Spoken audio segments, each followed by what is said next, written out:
स्वागत है दोस्तों आपका एक बेहद ही कमाल के एनिमे में। ये एनिमे आपको सचमुच बहुत ज्यादा पसंद आएगा और आप इसके मेन कैरेक्टर के साथ काफी ज्यादा रिलेट भी कर पाएंगे, क्योंकि इसके साथ हमेशा होती है बहुत ज्यादा ही बुरी चीजें।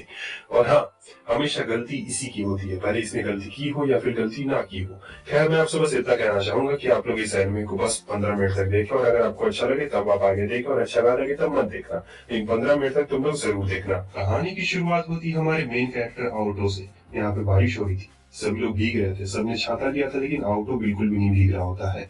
और इसे किसी बात का बहुत ही ज्यादा बुरा लगा हुआ था। आगे हमें दिखाया जाता है कि एक बंदा काफी तेजी के साथ आगे बढ़ रहा होता है, जिसके पास फ्लेम वाली एबिलिटी रहती है, जिसे देखकर सब लोग डर गए रहते हैं और ट्रेन में एकदम पूरा हड़कंप मच गया रहता है। लोग इधर उधर चारों तरफ भागने लगते हैं और ये यहाँ पर लोगों को मारना भी शुरू कर देता है, आग लगा रहा होता है। फिर ये एक लड़की को देखता है जो वहां पर गिरी हुई रहती है।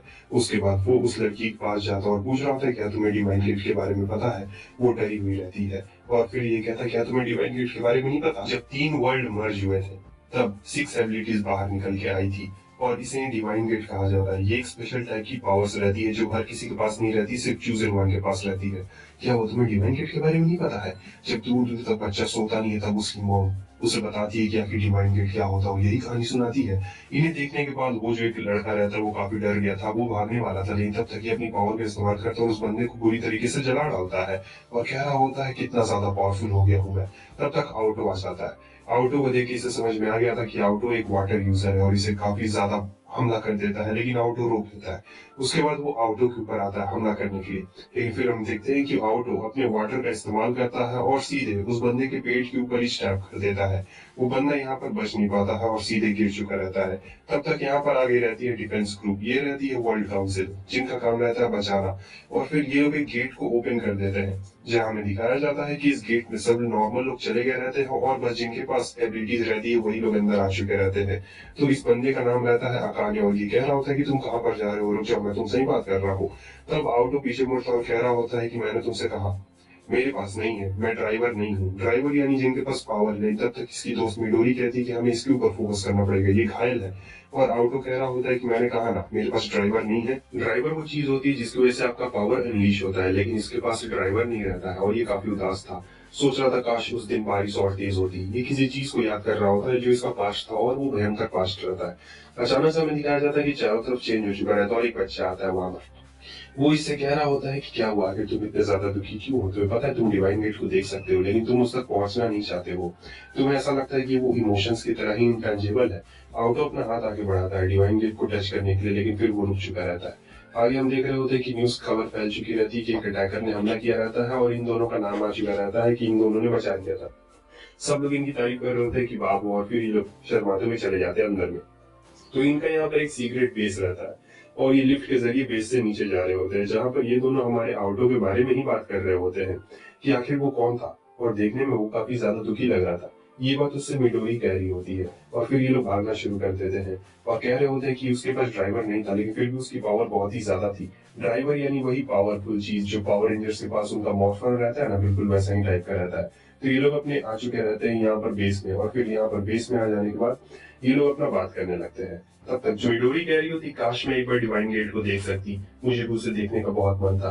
तब तक उसका एक बेस्ट फ्रेंड रहता है, वो यहाँ पे पॉप अप हो चुका था और फिर वो हमारे आउटो के बारे में इन लोगों को बता रहा होता है कि कैसे वो जो बंदा था वो कोई किलर नहीं है, उन्होंने तो जान बचाई। और फिर वो फुटेज भी दिखा रहा होता है जहां पर आउटो ने उस पूरे बंदे को हराया हुआ रहता है, लेकिन अकाने को अभी भी गुस्सा आ रहा होता है और सोच रहा होता है कि आखिर वो है कौन और ये आखिर इतना ज्यादा दुखी क्यों लग रहा है, ऐसा मिडोरी सोच रही होती है। आगे हमें दिखाया जाता है तो ये लोग बात करने लगते हैं, जहां पर ये पूछ रहे होते हैं कि अगर गेट मिल गया तो एक इच्छा पूरी हो जाएगी, लेकिन अकाने को इस पर भरोसा नहीं रहता है। मिडोरी उसे चिढ़ाते हुए कह रही होती है, तो तुमने ज्वाइन क्यों किया है वर्ल्ड काउंसिल, पावर के लिए ज्वाइन किया है? मुझे पता है तुम भी वो गेट को देखना चाहते हो, उसे टच करना चाहते हो, कोई इच्छा मांगना चाहते हो, लेकिन अकाने साफ साफ मना कर देता है, कहता है कि ये सब बच्चों वाली चीज है।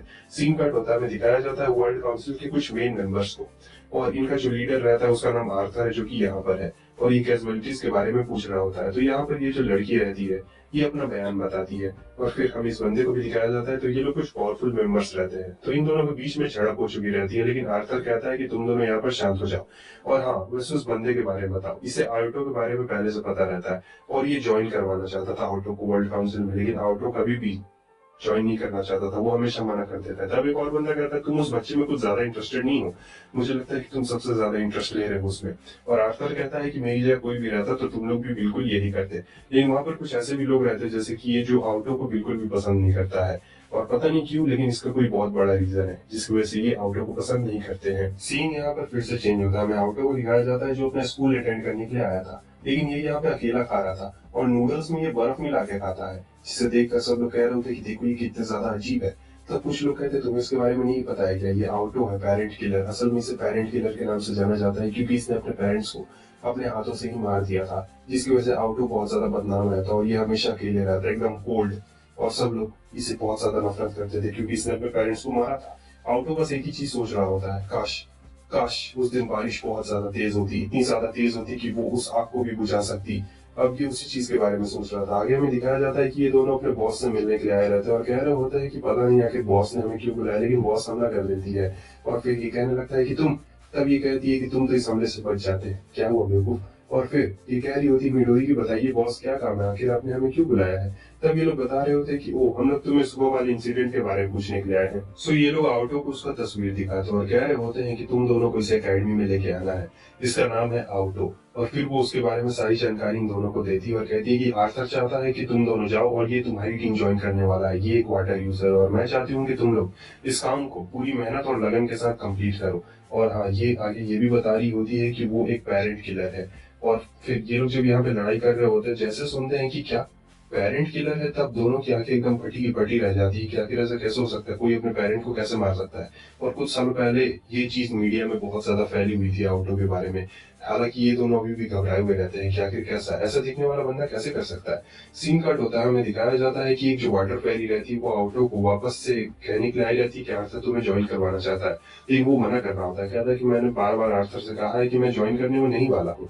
तब वो कहती है कि तुम हम लोग के बीच में क्यों नहीं आते हो, वहां पर तुम्हारे जैसे बहुत सारे यूजर्स रहेंगे और तुम करेंटली जिस स्कूल में हो उसमें तुम्हें मजा नहीं आ रहा होगा, तो तुम वहां पे आ सकते हो। वर्ल्ड काउंसिल का स्कूल तो तुमने देखा ही है, वहां पर तुम्हारे जैसे बहुत सारे लोग हैं।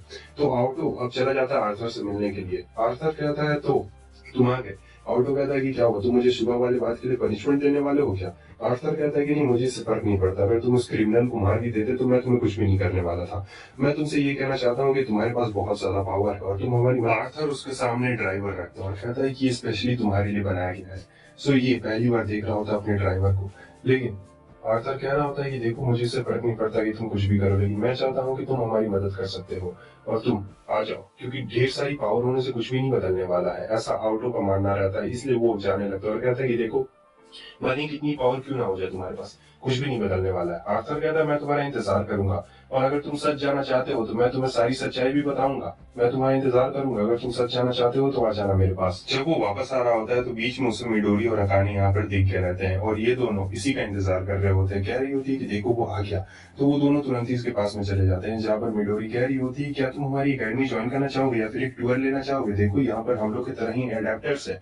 लेकिन साफ साफ हमारा जो अकाने रहता है वो कह देता है कि देखो हम लोग तुम्हें ज्वाइन करवाना चाहते हैं, सीधी सीधी बात मैं बोल देता हूँ, रिक्रूट करना चाहते हैं, अगर आना है तो तुम आ सकते हो। और मिडोरी काफी ज्यादा एक्साइटेड में कह रही होती है, लेकिन वो कहता है कि नहीं मैं नहीं आने वाला हूँ, कुछ भी नहीं बदलने वाला है, कितनी भी ज्यादा पावर आ जाए तुम लोगों के पास कुछ भी नहीं यहाँ पर बदलने वाला है। वो चुपचाप वहां से जाने लगता है। मिडोरी कहती है कि तुम डिवाइन गेट को देख सकते हो ना, मैं भी एक बार डिवाइन गेट को देखना चाहती हूँ क्योंकि मैं कुछ पूछना चाहती हूँ, डिवाइन गेट आपकी हर इच्छा को पूरी कर सकती है। लेकिन ये कहता है कि नहीं, मैं डिवाइन गेट को नहीं देख सकता हूँ और अगर मैं देख भी पाता तो मेरी कोई भी इच्छा नहीं रहती। अकाने को बहुत ज्यादा गुस्सा आ रहा होता है, फ्रस्ट्रेशन लग रहा होता है। वो कहता है कि देखो मिडोरी तुमसे सचमुच करवाना चाहती है, ज्वाइन करवाना चाहती है, और मैंने सुना है तुम पेरेंट किलर हो, लेकिन हमें भरोसा है कि तुमने अपने पेरेंट्स को नहीं मारा होगा। मगर ऑटो यहाँ पर कहता है कि हाँ मैंने ही उन्हें मारा है। और ये जब बात बोलता है तब दोनों एकदम चौंक चुके रहते और कह रहे थे कि कैसे। सीन कट होता है, हमें दिखाया जाता है ऑटो को जो यहाँ पे जा रहा होता है, बेचारा बहुत ही ज्यादा उदास रहता है जैसे ही कुछ हुआ हो, लेकिन अचानक से सीन कट होता है, हमें एक बच्चे को दिखाया जाता है जो ऑटो से बात कर रहा होता है और कह रहा होता है कि तुम एक नंबर के छूटे हो, समझे, हमेशा बारिश नहीं होने वाली है, तुम बाहर से दिखते कोल्ड हो लेकिन हो नहीं, और वैसे भी तुमने किसी को मारा नहीं है। और यहाँ पर ये बच्चा उसके बारे में सारी सच्चाई बोल रहा होता है, ऑटो को समझ में नहीं आ रहा होता है, और वो बच्चा कह रहा होता है कि हमेशा तुम्हें वो लोग गर्म खाना नहीं देते थे और हमेशा तुम गर्म खाना खाने भी नहीं वाले हो, मैं तुम्हें हमेशा से देखता आ रहा हूँ। तो हमें इसके बचपन में लेके जाया जाता है जहाँ पर ऑटो का एक छोटा भाई रहता है। सो इसके पेरेंट्स इसके छोटे भाई को ज्यादा अच्छी तरीके से ट्रीट करते थे हमारे ऑटो के बजाय, और ये इसके जो पेरेंट्स रहते हैं ये ऑटो का छोटा भाई रहता है। आगे हमें दिखाया जाता है कि ऑटो एक आउट हाउस में रहता था और इसका खाना देख सकते हैं कैसा रूखा सूखा खाना रहता था। कभी कभी तो बेचारे को खाना इतना ज्यादा लेट से मिलता था कि भूख के मारे एकदम तरस जाता था। और कभी कभी ऐसा होता था कि कोई कुत्ता इसका खाना खा जाता था, क्योंकि घर के बाहर ही लोग खाना रखते थे। फिर एक दिन क्या होता है कि ऑटो एकदम ऐसे ही नॉर्मल से इसका जिंदगी चल रहा होता है, तब इसका एकदम पूरा आंख में आंसू आ जाता है। तब तक इसका भाई आता है और कह रहा होता है कि तुम हमेशा से मेरे लिए एक मिस्ट्री हो बिग ब्रदर। तुम उन्हें मारना तो चाहते हो मगर तुम उन्हें मारते नहीं। तुम्हारा हार्ट बिल्कुल कोल्ड है, एकदम बर्फ की तरह कोल्ड है। और मैं तुम्हारी मदद तो करना चाहता हूँ लेकिन मैं तुम्हारी मदद नहीं कर पाऊंगा, क्योंकि मुझे तुम्हारी मदद नहीं करनी है। वैसे बिग ब्रदर मुझे लगता है कि मैं तुम्हें कभी समझ नहीं पाऊंगा। और फिर से यह सीन प्रेजेंट में आ चुका रहता है, जहाँ पर वो बच्चा ऑटो को कह रहा होता है कि मैं हमेशा तुम्हारे साथ हूँ और मैं जानता हूँ कि तुम हमेशा अंदर ही अंदर रोते रहे हो। सीन कट होता है, हमें इधर अकाने को दिखाया जाता है जो अपनी कड़ी ट्रेनिंग कर रहा होता है, क्योंकि इसे बिल्कुल अपने फादर की तरह बनना था। असल में जो इसके फादर है वो गुजर चुके हैं, लेकिन वो जब जिंदा थे तो वर्ल्ड काउंसिल के एक बहुत ही पॉपुलर और ताकतवर मेंबर थे, तो ये अपने फादर के फुटस्टेप्स पे चलना चाहता था। लेकिन आगे हमें दिखाया जाता है कि ये सब बस उसका एक सपना रहता है और मिडोरी आकर यहाँ पर उसे उठा देती है। ये बहुत ज्यादा चिड़चिड़ा हो जाता है यहाँ पर, और फिर तुरंत ही वहां से बिना कहे कुछ चल पड़ता है। और फिर मिडोरी को याद आ रहा होता है कि ऑटो ने जब कहा था कि हाँ उसी ने अपने पेरेंट्स को मारा है, इसीलिए हो सकता है कि इतना ज्यादा चिड़चिड़ा हो गया है, क्योंकि अकाने अपने फादर को बहुत ज्यादा पसंद करता था। और हो सकता है इसीलिए आगे हमें दिखाया जाता है एक बंदे को, और ये जोकर रहता है। सो ये हमारे आर्थर के पास में आता है और कह रहा होता है, मैंने सुना है कि तुमने एक नए बंदे को रिक्रूट करने की कोशिश की है और मैं उससे मिलना चाहूंगा, मैं उसकी एबिलिटीज को टेस्ट करना चाहूंगा, मैं चाहता हूँ कि वो कितना ज्यादा पावरफुल है। आर्थर उसे कुछ बोलता नहीं है, कहता है कि ट्राई कर लो। सीन कट होता है, हमें दिखाया जाता है कि ऑटो कुछ बिल्लियों को खाना यहाँ पर खिला रहा होता है। यहाँ पर वो बच्चा फिर से आ गया रहता है और कह रहा होता है कि तुम हमेशा इन बच्चों को ऐसे ही खिलाते रहते हो क्या? देखो मुझे पता है कि तुम काफी ज्यादा काइंड हार्टेड हो और तुम्हारा जो पास्ट है वो बहुत ही ज्यादा बुरा है, लेकिन पास्ट से आगे भी सोचो। हमेशा एक ही चीज नहीं हो सकती और तुम भी वो चीज देख सकते हो। मुझे पता है कि तुम वहां तक पहुंच सकते हो, तुम चेंज कर दो। तब तक ये तीनों यहाँ पर आ गए रहते हैं और फिर से ज्वाइन करने के लिए उससे कहने के लिए आए हुए रहते हैं, लेकिन ऑटो हमेशा से कोल्ड रहता है। और ये लोग पूछते क्या ये बिल्लियां तुम्हारी है क्या, तुम इन्हें फीड करते हो? तब ये कहता है कि नहीं, जब मेरा मन करता है तभी मैं इन्हें खाना खिलाता हूँ। ये सुनकर अकाने को और गुस्सा आता है और कह रहा होता है कि ये तो और भी बदतर है, जब तुम्हारा मन करे तभी तुम उन्हें खाना खिलाते हो। देखो मैं तुमसे साफ साफ कह देना चाहता हूँ कि हम लोग यहाँ पे तुम्हें ज्वाइन करवाने के लिए आए हैं, और अगर तुम्हें ज्वाइन करना है तो तुम ज्वाइन करो, वरना मत करो। तब ऑटो कहता है कि देखो इससे कुछ भी नहीं बदलने वाला अगर मैं ज्वाइन कर भी लेता हूँ तो। ये बात सुनकर तो अकाने को यहाँ पे बहुत ज्यादा गुस्सा आ जाता है, लेकिन मिडोरी बीच में उसे रोक देती है। अकाने का यहाँ पे बिल्कुल भी मन नहीं कर रहा होता और कह रहा होता है कि ठीक है, तुम्हें जैसा करना है तुम वैसा करो, क्योंकि ऑटो चुप रहता है और अकाने यहाँ से चला गया रहता है। और फिर ये लोग कह रहे होते कि मुझे माफ करना, हो सकता है कि उसका दिमाग अभी सही ठिकाने पे ना हो। आगे ये कुछ भी नहीं बोल रहा होता है, एकदम शांत रहता है, कुछ बोल ही नहीं रहा था। सीन कट होता है, हमें अकाने को दिखाया जाता है जो यहाँ पे मिडोरी के दोस्त के साथ जा रहा होता है और ये अपने फादर के बताने में शुरू कर रहा होता है कि इसके फादर वर्ल्ड काउंसिल के एक बहुत ही पॉपुलर मेंबर थे, लेकिन वर्ल्ड काउंसिल वालों ने ये कह दिया है कि किसी अलग ही कारण से उनकी मौत हो गई है, मतलब किसी रिसर्च वाले कारण में उनकी मौत हो गई है। लेकिन हमारा अकाने इस बात को मानने से बिल्कुल इनकार कर रहा होता है कि किसी एक्सपेरिमेंट में उसके फादर की मौत हो गई है। उसे लग रहा था कि वर्ल्ड काउंसिल वाले उससे कुछ जरूर छुपा रहे हैं, इसलिए डिवाइन गेट तक पहुंचना चाहता था ताकि सच जान सके, और इसी के लिए ये डिवाइन गेट तक पहुंचना चाहता है। तब तक हमें दिखाया जाता है कि ये लोग यहाँ पर बात कर रहे होते हैं और वो पूछ रहे होते हैं कि क्या हुआ। देखो बात ऐसी है कि उसके जो फादर है वो उसके लिए रोल मॉडल है और वो अब नहीं रहे हैं, इसीलिए उसे इतना हर्ट हो रहा है। लेकिन अभी भी ऑटो एकदम शांत रहता है, वो उन्हें कुछ भी जवाब नहीं दे रहा था। और फिर ये कहती है फेरी कि देखो तुम्हारा डिसीजन है, आना है तो आओ। अगले सीन में हमें दिखाया जाता है कि एकदम शांत रहता है और वो बच्चा उससे कह रहा होता है कि देखो ज्यादा डिफिकल्ट नहीं है, तुम जाना चाहो तो तुम जा सकते हो। मैं कहता हूँ कि तुम चले जाओ उनके साथ में, तुम रुकोगे क्यों? देखो वो लोग जा रहे हैं, तुम्हें भी उनके पीछे पीछे जाना चाहिए। लेकिन ऑटो भी कुछ नहीं बोल रहा होता, ये एकदम साइलेंट रहता है। और फिर आगे हमें दिखाया जाता है यहाँ पर अकानी को एक बच्चा मिल गया रहता है जो उससे भीख मांग रहा होता है, कह रहा होता है कि कुछ पैसे है तो दे दो। तब वो कहता है कि तुम्हारे फादर कहाँ पर है? लेकिन वो बच्चा कहता है कि प्लीज मुझे थोड़े पैसे दे दो। अकाने पैसे निकालने वाला रहता है, लेकिन फिर उसे याद आ जाता है कि उसने आखिर ऑटो को क्या बोला था कि जब तुम्हारा मदद करने का मन करेगा तभी तुम करोगे। तभी पूछता है कि तुम्हारे फादर कहाँ पर है? वो बच्चा बताता है कि मेरे मॉम डैड दोनों ही बिजी है, इसीलिए मुझे भूख लगी है तो मुझे खाना चाहिए। और फिर ऑटो आ जाता है पीछे से, कह रहा होता है कि वो तुम वापस से भूखे हो, चलो मैं तुम्हें कुछ खिला देता हूँ। लेकिन अकाने कह रहा होता है कि तुम इसे कहाँ लेके जा रहे हो, जब इसके फादर है नहीं तो तुम कहाँ पे लेके जा रहे हो, मैं जाकर इसके फादर को बता दूंगा। तब ऑटो कहता है कि देखो हर किसी की जिंदगी एक जैसी नहीं होती है, हो सकता है कि इसके फादर के पास पैसे ना हो या फिर वो कहीं और पे बिजी हो, तो मैं इसे लेके जाऊंगा, मैं इसे खाना खिला दूंगा। लेकिन अकाने एकदम इसके सख्त खिलाफ रहता है और कह रहा होता है कि देखो जब इसके मॉम डैड है तो इसे इसके मॉम डैड के पास रहने दो। लेकिन ऑटो कह रहा होता है कि अगर मैं ही खिला दूंगा तो इसमें क्या बिगड़ जाएगा, तुम्हारा इसमें क्या जाता है। और आगे हम देख रहे होते हैं कि अकाने धमकी देता है कि मैं इसके पेरेंट्स को बता दूंगा। ऑटो कहता है कि ठीक है, जाओ, बताना है तो बता दो, मुझे इससे कोई भी प्रॉब्लम नहीं होने वाली है। तब तक वर्ल्ड काउंसिल का जो पेट्रोलिंग रहता है वो यहाँ पे आ गया था और कह रहा होता है कि आपकी सुरक्षा हमारी जिम्मेवारी है, आप लोग सुरक्षित रहिए, ये हमारी जिम्मेवारी है कि हम लोग यहाँ पे पेट्रोलिंग करें। लेकिन क्या होता है कि ये जो जोकर रहता है, ये यहाँ पर कुछ चलता है चाल, और फिर ये सामने आके खड़ा हो जाता है इन दोनों के, और फिर ट्रांसफॉर्म हो चुका रहता है, और फिर क्या होता है कि ये हमला कर रहा होता है, दोनों के ऊपर हमला कर देता है। यहाँ पर जो रक्षक है वही भक्षक बन गया रहता है और फिर उड़ाने की सबको कोशिश कर रहा होता है। लेकिन तब तक हम देखते हैं कि पूरा एकदम आग लग चुका रहता है, बहुत ही बुरी तरीके से आग लग गया रहता है। वो बच्चा काफी ज्यादा डर गया रहता है और हमारा अकानी बता रहा होता है वर्ल्ड काउंसिल को कि देखो यहाँ पे क्या हुआ है। वर्ल्ड काउंसिल को विश्वास नहीं हो रहा था क्योंकि कुछ भी वहाँ पे डिटेक्शन में नहीं दिखा रहा होता है। तब वो वीडियो कॉल के जरिए दिखा रहा होता है कि देखो यहाँ पे क्या हुआ है। वो लोग कहते हैं चिंता मत करो, हम लोग तुरंत ही रेस्क्यू को वहां पर भेजते हैं, तुम बिल्कुल भी टेंशन मत लो। आगे हमें दिखाया जाता है कि पूरा एकदम टूट टूट के गिर रहा होता है, बच्चा काफी ज्यादा डर गया रहता है। ऑटो को ये चीज बिल्कुल भी अच्छी नहीं लग रही होती, लेकिन उसे मदद करना पड़ेगा, आखिर वो क्या करे। और वो मशीन इन्हीं के ऊपर हमला कर रहा होता है, वो इन्हें बच के नहीं जाने देने वाला था। बच्चे एकदम अकेले फंस गया रहता है, ऑटो और अकानी इधर दूसरी तरफ में आ गए रहते हैं। तब तक बच्चे के डैड आ चुके रहते हैं उसे बचाने के लिए वहां पर। उसके डैड कोशिश तो करते हैं, लेकिन अचानक से इन्हें कोई चीज याद आ जाती है और फिर क्या होता है कि इनके पैर एकदम लड़खड़ा गए रहते हैं। ये अपने बेटे को बचाना चाहते थे, लेकिन बचाने के लिए जा ही नहीं पा रहे होते, उल्टा ये तो नीचे ही गिर गए रहते हैं और कुछ भी समझ में नहीं आ रहा होता है। यहाँ अकाने को काफी ज्यादा गुस्सा आ रहा होता है उनके ऊपर, क्योंकि वो अपने बेटे को बचाने के लिए नहीं चाह रहे हैं और अकाने चिल्लाने लगता है। लेकिन ऑटो कहता है कि हर किसी की परिस्थिति एक जैसी नहीं रहती और हो सकता है कि उन्हें कुछ पास्ट में अपना याद आ गया हो, इसलिए ये सब हो रहा है। लेकिन अकाने को इससे कोई भी फर्क नहीं पड़ रहा होता और वहां पर वो मशीन भी तबाही मचा रही होती है बहुत ही बुरी तरीके से। आगे हम देखते हैं कि मिडोरी भी आ रही होती है और जैसे ये मिडोरी अंदर में आती है, यहाँ पर इनका बैटल शुरू हो गया रहता है। मतलब नॉर्मल इंसान दूर चले गए रहते हैं और ये लोग बस अंदर में रहते हैं, जिनके पास ड्राइवर रहता है या पावर रहती है। तो यहाँ जो अकाने रहता है वो कहता है कि आर्थर ने मुझसे कहा था कि तुम्हें ये दे दूं, तो वो इसे इसका ड्राइवर दे देता है और वो चला गया रहता है बच्चे और उसके डैड को बचाने के लिए। यहाँ पर हमें इन दोनों को दिखाया जाता है, ये दोनों भी अपना ड्राइवर निकाल लेते हैं और फिर जैसे अपना ड्राइवर निकालते हैं चले जाते हैं उस मॉन्स्टर के ऊपर बहुत ही ताकतवर हमला करने के लिए।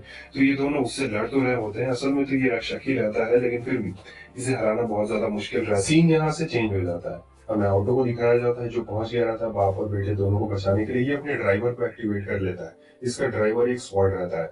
उसके बाद ये अपनी स्वॉर्ड की पावर यहाँ पे दिखाता है और जितनी भी आग रहती है सब की सब यहाँ पे बुझ गई रहती है। तो ये दोनों वापस से आते हैं देखने के लिए कि कहीं कुछ कैजुअलिटीज तो नहीं ना है। अकाने देखता है कि सब चीज बिल्कुल ठीक है, उसके बाद वो जाता है और उस बच्चे को बचा लेता है। बच्चा यहाँ पर बहुत ही ज्यादा डरा हुआ रहता है, वो मिडोरी को जाकर पकड़ लेता है। उसके डैड कह रहे होते हैं कि बेटा, लेकिन तब ये चिल्लाने लगता है और कह रहा होता है कि तुमने अपने बेटे को क्यों नहीं बचाया, तुम बचा सकते। ऑटो बीच में आ जाता है और कहता है कि देखो इसमें इनकी कोई भी गलती नहीं। कभी कभी ऐसा होता है कि जो दिमाग है वो दो तरफ जाता है कि तुम मदद करना भी चाहते हो लेकिन तुम मदद नहीं कर पाते हो क्योंकि तुम्हारा शरीर इसमें साथ नहीं देता है। लेकिन अकानी को इससे कोई भी फर्क नहीं पड़ रहा होता है, वो कह रहा होता है कि नहीं ऐसी बात बिल्कुल नहीं है। ऑटो कहता है कि देखो ऐसी ही बात है, कभी कभी होता है कि मदद करना चाहते हैं लेकिन मदद नहीं कर पाते। ये अपने बेटे को अपने पास में बुला रहे थे लेकिन वो आने से मना कर रहा होता है क्योंकि उसे अपने डैड के ऊपर बिल्कुल भी भरोसा नहीं रहता है। तब वो वापस से बोलते हैं प्लीज बेटा आ जाओ, मैं तुम्हारी मदद करना चाहता था। लेकिन वो बहुत ज्यादा डरा हुआ था और उसके डैड एकदम रोने लगते हैं कि प्लीज मैं तुम्हारी मदद करना चाहता था हीरो, तो आखिर तुम ऐसा क्यों कर रहे हो। ये जेन्युइनली मदद करना चाहते थे लेकिन कभी डर के मारे होता है ना, आपका शरीर आपका साथ नहीं देता है। ऑटो को अपना याद आ जाता है तो वो जाकर बच्चे को समझाता है कि देखो तुम्हारे डैड तुम्हारी मदद करना चाहते थे, तुम्हें उनके पास चले जाना चाहिए। ऑटो के कहने पर वो बच्चा अपने डैड के पास चला जाता है और यही उस बच्चे को भरोसा हो गया था अपने डैड के ऊपर। आगे हमें दिखाया जाता है ये देखता और कह रहा होता है कि वाह बहुत ही बढ़िया, कमाल कर दिया। तो सीन कट होता है यहाँ पर, जहाँ पर फिर से हमें बताया जाता है कि तुम एक अच्छे इंसान बन सकते हो, तुम एक अच्छे ही इंसान हो।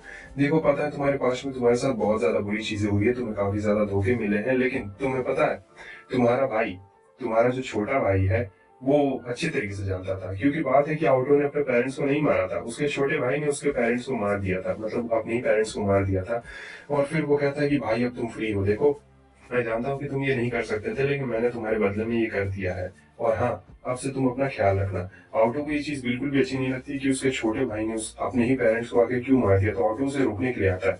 लेकिन फिर उसका भाई कहता है कि क्या हुआ भैया। तब ऑटो अपनी वाटर पावर का यहाँ पर इस्तेमाल कर देता है और उसे गेट भी दिखाई दे रहा होता है। ऑटो को साफ साफ यहाँ पर गेट भी दिखाई देता है और तब वो कहता है कि क्या हुआ, क्या तुम्हें भी वो गेट दिखाई दिया, वो ऑटो से पूछता है। तब ऑटो यहाँ पर अपने वाटर पावर का इस्तेमाल कर देता है जहाँ पर उसका भाई डर गया था और कह रहा था कि भैया तुम बहुत ही डेंजरस हो, तुम खतरनाक हो। और यही कहने के बाद वो चला गया रहता है और कहता है कि फ्यूचर में हम लोग हो सके तो जरूर मिलेंगे। सीन कट होता है, यहाँ पर प्रेजेंट में सीन आ गया था।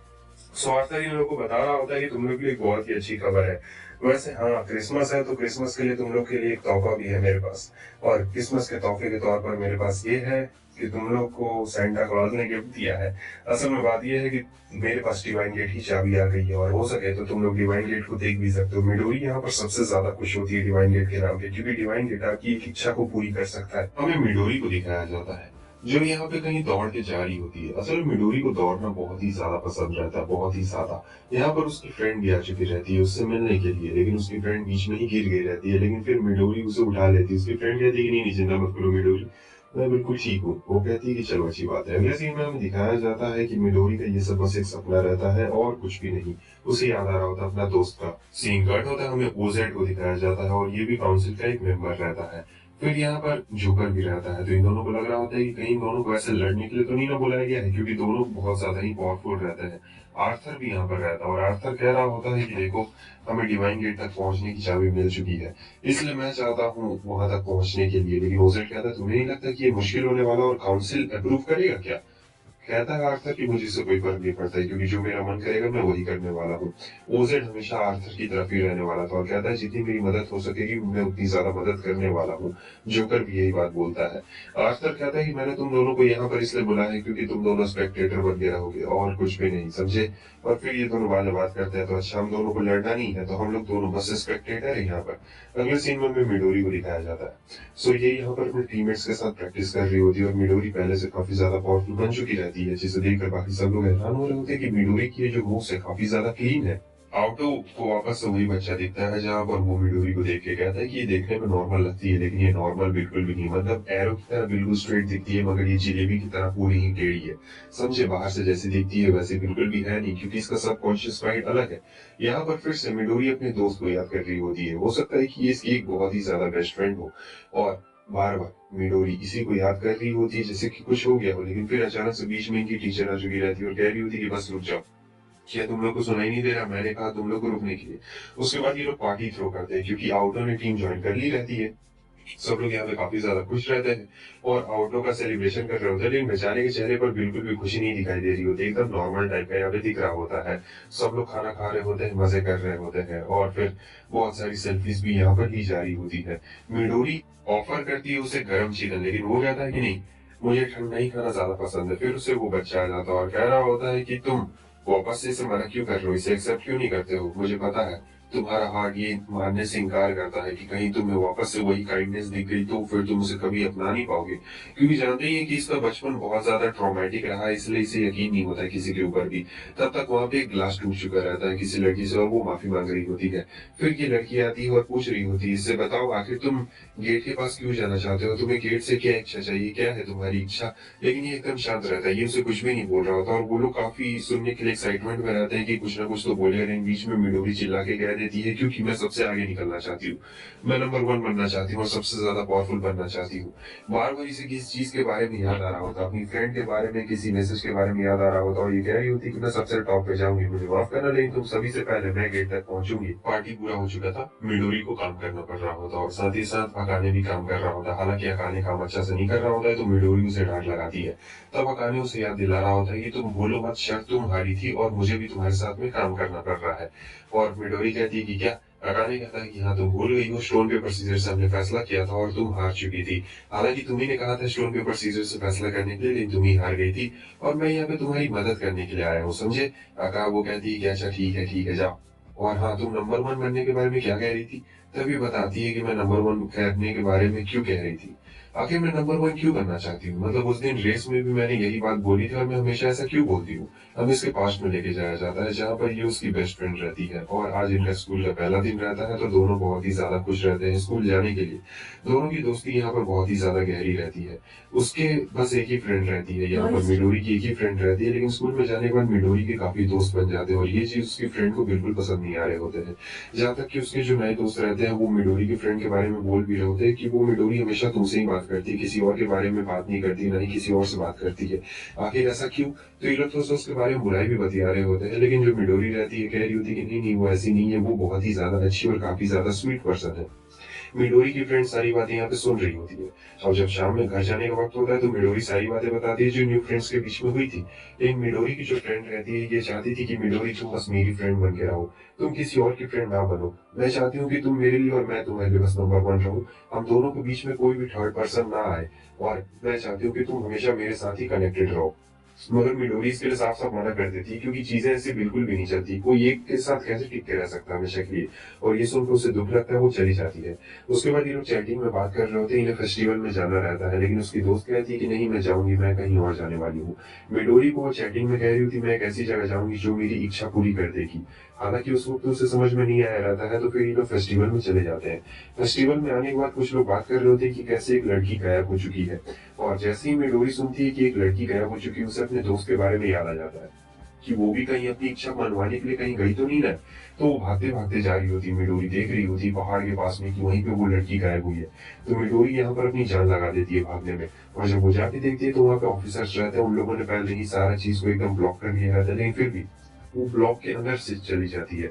उसके बाद अपना फोन चेक करती है तो उसकी दोस्त ने आखिरी मैसेज किया था डिवाइन गेट, जो उसकी इच्छा को पूरी कर सकता था। और यही चीज मिडोरी देखती है और वहीं पे वो बेहोश हो गई थी। मतलब ये सारी चीजें देखने के बाद वो एकदम बेहोश हो गई थी। और फिर उसके बाद से उसे बिल्कुल भी याद नहीं रहता है। और उस वक्त वो अपनी दोस्त से आखिरी बार मिली थी, उसके बाद से वो कभी भी नहीं मिली। तो ये डिवाइन गेट से बस ये जानना चाहती है कि आखिर इसकी दोस्त कहाँ पर है। हालांकि ये बात आउटडोर भी चुप चुप के सुन रहा होता है। और मिडोरी को पूरा भरोसा रहता है कि उसकी दोस्त डिवाइन गेट तक पहुंच गई है। सीन कट होता है, हमें काउंसिल के मेंबर्स को दिखाया जाता है। तो यहाँ जितने भी काउंसिल के मेंबर्स रहते हैं वो सब रहते हैं हमारे आर्थर की तरफ। सब लोग आर्थर से वादा करते हैं कि हम लोग तुम्हारी मदद करेंगे। मगर आर्थर का भी कुछ स्पेशल प्लान रहता है। मगर एक बंदा इनमें से एक ऐसा रहता है जो आर्थर के प्लान से खुश नहीं रहता है, क्योंकि उसे आर्थर के प्लान में बिल्कुल भी दम नहीं लग रहा होता है और वो काफी बुरा मान जाता है। इसलिए वो चुपचाप उस जगह से निकल जाता है। लेकिन आर्थर को पूरा यकीन रहता है कि वो वापस जरूर आएगा, क्योंकि आर्थर ने अपने बंदों को बहुत ही अच्छी तरीके से चुना हुआ रहता है और वो जानता है कि कब किससे किस तरीके से काम निकलवाना है। दूसरी तरफ हमें आउटो को दिखाया जाता है जो यहाँ पे रनिंग की प्रैक्टिस कर रहा होता है, लेकिन बहुत ही जल्दी यहाँ पर थक चुका रहता है। वापस से वो बच्चा दिख चुका रहता है और कहता है कि तुम डिवाइन गेट देख सकते हो, तुम अपनी इच्छा पूरी क्यों नहीं करते हो? तुम हेजिटेट करते हो, तुम्हें ऐसा लगता है कि तुम्हारी वो अगर इच्छा पूरी ना हुई तो तुम क्या करोगे, क्यों? और फिर आउटो को याद आ रहा होता है कि कैसे उसने डिवाइन गेट देखा था पहली बार। फिर वो उस बच्चे से कहता है कि नहीं, मुझे कोई भी इच्छा पूरी नहीं करवानी है, मेरा कोई भी इच्छा नहीं और मैं कोई भी इच्छा को पूरी नहीं करवाना चाहता हूँ। लेकिन तब तक वो बच्चा कह रहा होता है कि मैं तुम्हें बहुत बड़ा लूप होल देख सकता हूँ। मुझे पता है कि वो कभी भी भरा नहीं जा सकता है, लेकिन मैं जानता हूँ कि कम से कम उसे कवर तो किया जा सकता है। और भले तुम अपने मुंह से झूठ बोल रहे हो, लेकिन मुझे इतना जरूर पता है कि तुम्हारा दिल कभी भी झूठ नहीं बोल रहा है, तुम्हें भी इच्छा मांगनी है। और फिर ये दोनों दूर से आउटो को देख रहे होते हैं और सोच रहे होते हैं कि आखिर ये बात किससे कर रहा है, क्योंकि उस बच्चे को सिर्फ आउटो ही देख सकता था, ये दोनों तो बिल्कुल नहीं देख सकते थे। ये लोग आउटो के बारे में थोड़ा सा इन्फॉर्मेशन निकालने के लिए चले गए रहते हैं, लेकिन यहाँ पर उसके बारे में ज्यादा कुछ क्रूशियल इन्फॉर्मेशन नहीं निकलती। और जब ये लोग ज्यादा अंदर जाते हैं तो रिस्ट्रिक्टेड एक्सेस हो जाता है, जहाँ पर इन्हें एक्सेस नहीं मिल रहा होता है। और सोच रहे होते हैं कि कुछ ना कुछ तो यहाँ पर गड़बड़ जरूर है, कुछ ना कुछ तो बात है। दूसरी तरफ जो आर्थर रहता है वो किसी के ऊपर एक्सपेरिमेंट कर रहा होता है। असल में ये कोई ह्यूमनॉइड टाइप का रहता है जो कि इनके गियर को पुश कर सकता था, और जो काफी अच्छी बात रहती है। लेकिन वहां पर एक बंदा कह रहा होता है कि मैं अब इससे परेशान हो चुका हूँ, और वो चला जाता है। यहाँ पर ये लोग अभी भी इसके बारे में पूरा एकदम एक्सपेरिमेंट करते जा रहे होते हैं। आर्थर कहता है कि शॉर्टी कहाँ पर है। बर्नौर का नाम शॉर्टी रहता है, शॉर्ट में नाम रखा हुआ रहता है। इधर हम देखते हैं कि किसी सर्विलेंस कैमरा के जरिए इसके ऊपर नजर बनाए रखी हुई रहती है, और ये वही रहता है जिसका नाम बर्नौर रहता है। तो बर्नौर हमारे आउटो के ऊपर एकदम नजर बना के रखा हुआ था, क्योंकि बर्नौर को लगता था कि आउटो ने उसके फादर को मारा है, इसलिए गुस्से में था, बहुत ज्यादा गुस्से में था, और वो एविडेंस कलेक्ट करना चाहता था ताकि आउटो को मार सके। अगले सीन में हम देखते हैं ये दोनों बता देते हैं कि हम लोग तुम्हारे बारे में इंफॉर्मेशन इकट्ठा कर रहे थे, लेकिन हमें तुम्हारे बारे में ज्यादा कुछ नहीं पता चला और एक्सेस डिनाई हो गया। तब ये कहता है क्या तुम लोग मेरे बारे में इंफॉर्मेशन इकट्ठा कर रहे थे? वो लोग कहते हैं कि देखो हम लोग बस तुम्हारी मदद करना चाहते हैं, हमें पता है तुमने अपने पेरेंट्स को नहीं मारा और हम लोग बस तुम्हारी मदद करना चाहते हैं। तो यही बात वो लोग उसे बता रहे होते हैं। साथ ही साथ वो लोग उसे एक ऐप के बारे में भी बताते हैं, जो ऐप इनका सोशल मीडिया ऐप रहता है और ये लोग बहुत मदद कर सकते हैं। आउटो उस ऐप को देखता है और कहता है कि ठीक है, असल में इस ऐप में इनकी टीचर्स भी रहती है। आउटो फिर वहां से चला जाता है, कहता है कि बाद में मिलूंगा। ये लोग सोच रहे थे कि आखिर आउटो इतना ज्यादा स्ट्रेंज बिहेवियर क्यों कर रहा है, वो अपने बारे में कुछ हमें बता क्यों नहीं देता है। वो लोग यहाँ पे नीचे उतर रहे होते हैं, जहाँ पर मिडोरी को मोबाइल में मैसेज आया हुआ रहता है कि अगर तुम लोग को एक्सेस चाहिए तो तुम्हें किसी ऑफिशियल का कार्ड लेना पड़ेगा, यानी इन्हें अपने टीचर का कार्ड लेना पड़ेगा। ये बात वो अकाने को बताती है। अकाने कहता है कि क्या कोई हमारा पीछा कर रहा है? तब उसके मोबाइल पे मैसेज भी आ चुका रहता है कि तुम यहाँ पे जाओ, इस तरीके से करोगी तो एक्सेस मिल जाएगा तुम्हें। अकाने उसे मना करता है कि नहीं, मैसेज बिल्कुल भी मत पढ़ना। लेकिन लेट हो गया था, मिडोरी ने यहाँ पर मैसेज पढ़ लिया रहता है और मैसेज में एकदम साफ साफ जानकारी दी हुई रहती है कि आखिर वो लोग किस तरीके से एक्सेस ले सकते हैं। और यहाँ पे एकदम पूरा इंफॉर्मेशन दिया गया रहता है कि किस तरीके से पास का इस्तेमाल किया जा सकता है। वो लोग अपने टीचर के रूप में देख रहे होते हैं, क्योंकि टीचर का एक्सेस ही ये लोग इस्तेमाल करने वाले रहते हैं। टीचर यहाँ पे नहीं रहती, इसलिए ये लोग चुपचाप जाते हैं, चोरी छुपे जाते हैं और देख रहे होते हैं कि सचमुच यहाँ पे कोई भी नहीं और ना ही कोई कैमरा लगा हुआ है। तो ये लोग जाकर उठा लेते नहीं, तब तक टीचर आ जाती है। अब टीचर आ जाती है तो वो पूछ रही होती है कि आखिर तुम दोनों यहाँ पर क्या कर रहे हो, ऐसे तो कभी भी नहीं दिखते हो यहाँ पर। तब अकाने यहाँ पर मिडोरी का नाम लगा देता है और कह रहा होता है कि ये आपको कोई गिफ्ट देना चाहती है। और फिर मिडोरी एक गिफ्ट बाहर निकाल देती है, कह रही थी कि टीचर आपके लिए। टीचर बहुत ही ज्यादा इमोशनल हो जाती है, कहती है कि तुम कितनी अच्छी हो। उसके बाद वो लोग सिगरेट में जाते हैं और देख रहे होते हैं, मतलब जो जो क्रूशियल इंफॉर्मेशन रहती है वो सभी इंफॉर्मेशन अब निकल रही होती है ऑटो के बारे में।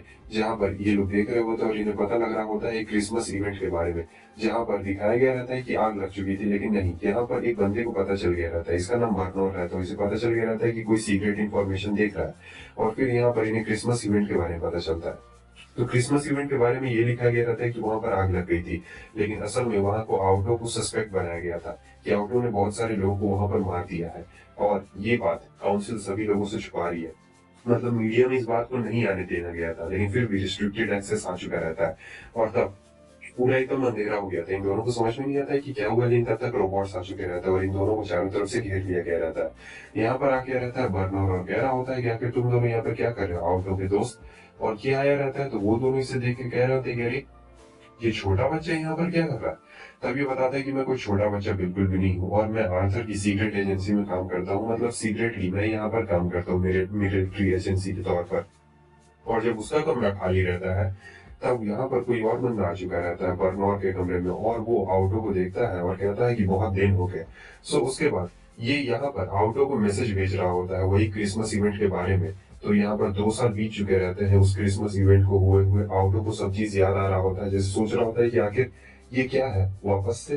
तो वापस से वो वही जगह पे चला जाता है जहां पर 2 साल पहले इसने दहशत मचाई हुई रहती है। और फिर हमें पता चलता है 2 साल पहले क्रिसमस हुआ था यहाँ पर, तो काफी अच्छा चल रहा होता है, क्रिसमस का सीजन रहता है तो काफी अच्छा चल रहा होता है। लेकिन अचानक से वहां पर मून ब्लू हो चुका रहता है और तब कुछ रियलाइज होता है कि वहां पर आयाटो आया था। और जैसे आयाटो आया था उसने सभी को मारना शुरू कर दिया था, मतलब किसी को भी वो नहीं छोड़ रहा होता, जो भी उसके सामने आता है सबको वो मारते जाता और कहता है कि मैं किसी को भी नहीं छोड़ूंगा। हालांकि आउटो तो वाटर यूजर रहता है, लेकिन यहाँ पर आइस निकल रही होती है और वो सबको मारते जा रहा होता है बहुत ही बुरी तरीके से। ये बंदा उसे ज्वाइन करना चाहता था, कहता है आउटो को कि मैं ज्वाइन करना चाहता हूँ, लेकिन आउटो ने उससे पहले ही उसका मुंह काट दिया रहता है और वो काफी दर्द में था। अभी जिस मास्क वाले बंदे को आपने देखा था ये वही बंदा रहता है, लेकिन इसे आउटो बहुत ज्यादा पसंद आ गया था, जैसे किसी को लड़की पसंद आती है इसे आउटो पसंद आ गया था। और ये बात अब जो हमारा बर्नआउट रहता है वो बता रहा होता है कि मुझे सस्पेक्ट है कि आउटो ने ही मेरे फादर को मारा है, क्योंकि उस दिन वही था। हालांकि आउटो के खिलाफ ज्यादा सबूत नहीं थे इसलिए उसे जाने दिया गया था, लेकिन मुझे पूरा शक है कि उसी ने मेरे फादर को मारा है। तो इसे पास में जाते हैं जहाँ पर आउटो अभी भी सबको मार रहा होता और ये बर्नआउट रहता। उस वक्त ये काफी ज्यादा छोटा था और इसे आउटो ने ढूंढ लिया था और कह रहा होता है कि ओ तो एक चूजा अभी यहाँ पर भी छुपा हुआ है। लेकिन उसके डैड जो रहता है अपने बेटे को बचाने के लिए चले जाते हैं आउटो को मारने के लिए, लेकिन उसके पहले ही किसी और ने उसके डैड को मार दिया रहता है आउटो के पहले ही। और इसे पूरा शक रहता है कि आउटो ने ही उसके फादर को मारा है, क्योंकि उसने अपने फादर से पूछा भी था। उस वक्त आउटो के खिलाफ कोई एविडेंस नहीं था, लेकिन मुझे एविडेंस कलेक्ट करना है। उसने अपने फादर से पूछा था कि आखिर आपको किसने मारा है, तब उसके फादर ने बताया था कि एक ब्लॉन्ड हेयर वाला बच्चा था जिसकी आंखें नीली थी और ये लो ये मैं तुम्हारे लिए छोड़ रहा हूँ। उसके फादर उसे और भी थोड़ा कुछ बताने वाले रहते हैं, लेकिन तब तक बहुत ज्यादा देर हो चुकी रहती है और उसके फादर ज्यादा देर के लिए टिक नहीं पाते। लेकिन इतना तो पता था कि आउटो ने नहीं मारा था। ब्लास्ट भी हो जाता है वहां पर, मतलब मॉल में एकदम पूरा ब्लास्ट हो जाता है। उसके बाद आर्थर और उसके साथियों ने इसे बचा लिया था और फिर ये काउंसिल मेंबर बन गया। तो इस तरीके से बर्नौर का सफर रहता है काउंसिल मेंबर बनने का। लेकिन इसने पता लगाया कि ब्लॉन्ड हेयर, वाटर ब्लेड और ब्लू आइज किसी और की नहीं बल्कि आउटो की है और तुम दोनों मेरी मदद करने वाले हो, क्योंकि मैं उसे मारना चाहता हूँ। रुको मैं अभी पता लगाता हूँ कि आखिर उसकी करेंटली पोजीशन कहाँ पर है। लेकिन उसको करेंटली पोजीशन मिल नहीं रहा होता है, उसका ट्रैकर हट गया रहता है आउटो के ऊपर से। मिडोरी कहती है चिंता मत करो, मैंने उसे ऐप दिया था ना, मैं उसे ढूंढ सकती हूँ। तो यहाँ पर वो कहता है कि ये काफी कमाल का है, वो लोग ऐप से उसे ढूंढ रहे थे। सीन कट होता हम देखते हैं आउटो उसी जगह पे आ चुका रहता है जहाँ पे 2 साल पहले बहुत दहशत मची थी। इस बंदे का नाम शो रहता है और ये कह रहा होता है तो ऑटो बहुत लंबे वक्त के बाद मिले। इसका भी वाटर टाइप एलिमेंट ही रहता है, समझे, एलिमेंट इसका वाटर टाइप रहता है और कहता है तुम्हारे इंप्रेशन पहले से बहुत ज्यादा ही अलग लग रहे हैं ऑटो, तुम बिल्कुल एक अलग इंसान लग रहे हो। लेकिन ऑटो को समझ में नहीं आता है कि मैं इससे कब मिला और तुम कौन हो, तुम किसके बारे में बात कर रहे हो। तब तक आ चुका रहता है बर्नौर और ये दोनों बोल रहे होते हैं कि तुम्हें हमारी मदद करनी पड़ेगी ऑटो, क्योंकि बर्नौर बहुत ही ज्यादा गुस्से में रहता है और वो मारना चाहता था।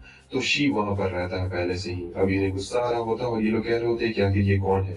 और फिर हमें पता चलता है कि जो शी है ये बहुत ही ज्यादा पावरफुल मेंबर है, मतलब काउंसिल का एक बहुत ही पावरफुल मेंबर है। लेकिन यहाँ पर ये ऑटो से कुछ चाहता था और ये बर्नौर के मेकास को भी कंट्रोल कर सकता था और कह रहा होता है कि तुम लोग नहीं बचने वाले हो। तो ये हमला तो कर रहा होता है, लेकिन बर्नौर को यहाँ पे समझ में नहीं आता है कि आखिर यहाँ पर वो कह रहा है। मैं इन छोटों से निपटता हूँ, तब तक जो ऑटो रहता है वो शी से निपट रहा होता है और दोनों में घमासान लड़ाई चल रही होती है। शी यहाँ पर कह रहा होता है कि तुम पहले से अलग लग रहे हो ऑटो, तुम पहले से कमजोर लग रहे हो और तुम में वो वाली बात बिल्कुल भी नहीं लग रही है। ऑटो को समझ में नहीं आ रहा होता है कि आखिर ये लोग किस बारे में बात कर रहे हैं। ये दोनों मिलकर भी शीप को हरा नहीं पा रहे होते हैं और ये कह रहा होता है कि मुझे लगता है कि मुझे तुम लोगों को कोई गिफ्ट देना चाहिए, मैं तुम लोगों को गिफ्ट देना चाहता हूँ। तो यहाँ पर एक ह्यूमनॉइड को हमें दिखाया जाता है और वो उस ह्यूमनॉइड को ऑर्डर देता है, जाओ इन दोनों को मार दो। जब तक वो ह्यूमनॉइड इन दोनों से लड़ रहा होता है तब तक शी मौके का फायदा उठाता है और उस जगह से तुरंत ही निकल चुका रहता है। बर्नौर को यहाँ पे बहुत सारे सवाल पूछने रहते हैं ऑटो से, इसलिए वो कुछ भी नुकसान नहीं पहुंचा रहा होता है। फिर दोनों मिलकर हमला कर देते हैं और फाइनली ऑटो ने उस फीमेल रोबोट को हरा दिया रहता है। लेकिन उसके बाद जो शी रहता है वहां से लगभग भाग चुका रहता है और कह रहा होता है कि ऑटो तुम पहले जैसे बिल्कुल भी नहीं रहे हो। और फिर वो भाग जाता है। ऑटो पूछने वाला था कि आखिर किसके बारे में तुम बात कर रहे हो, कौन है वो जो बिल्कुल मेरी तरह दिखता है। तो वो तो वहां से भाग गया रहता है। ऑटो को कुछ समझ में नहीं आता है कि आखिर यहाँ पर ये सारी चीजें क्या हुई, मैं तो उसे जानता तक नहीं हूँ, लेकिन ये क्या है यहाँ पर। और फिर ये देख रही होती मिडोरी की आखिर ये रोबोट क्या है, लड़की पहली बार ऐसा देख रही हूँ। लेकिन अचानक से इसका सिस्टम एक्टिवेट हो चुका रहता है और जब इसका सिस्टम एक्टिवेट हो गया रहता है तो सब लोग यहाँ पे डर गए रहते हैं कि आखिर ये सब यहाँ पर क्या हो गया है। और फिर वो ऑटो को मास्टर कह के बुला रही होती है। किसी को समझ में नहीं आता है कि ऑटो उसका मास्टर कैसे हो सकता है। ऑटो को भी खुद पता चलता है आज पहली बार कि उसकी कोई फीमेल मेड भी है, समझ में नहीं आ रहा होता है। लेकिन फिर यहाँ पे मिडोरी उन दोनों की तस्वीर क्लिक करती है और अपना जो न्यू ऐप है उसी पे अपलोड कर देती है। इनकी टीचर ने भी तुरंत ही लाइक कर दिया रहता है और कह रही होती है कि बहुत ही एक्सीलेंट। सो यहाँ लास्ट में हमें किसी बंदे को दिखाया जाता है जो ऑटो को देख रहा होता है ऊपर से और कह रहा होता है कि बहुत ही बढ़िया मेरे ब्रदर। तो तुम लोग समझ गए होगा कि आखिर ये कौन है और इसकी ये इविल सी स्माइल भी तुम देख सकते हो। तो दोस्तों कमेंट करके जरूर बताना कि तुम्हें ये वीडियो वाला एनिमे कैसा लगा। तुम्हें वीडियो वाला एनिमे अच्छा लगता है तो मैं आपसे तुम लोग के लिए वीडियो वाले ही एनिमे लेके आऊंगा, समझे, मतलब वही जो लंबे लंबे एपिसोड्स वाले रहेंगे और हाँ, जो ऑनगोइंग एनिमे रहेंगे उन्हें भी मैं वीडियो वाले में ही कन्वर्ट कर दूंगा आपसे। तुम लोग बताओ तुम लोग को कैसा लगा, कमेंट करके जरूर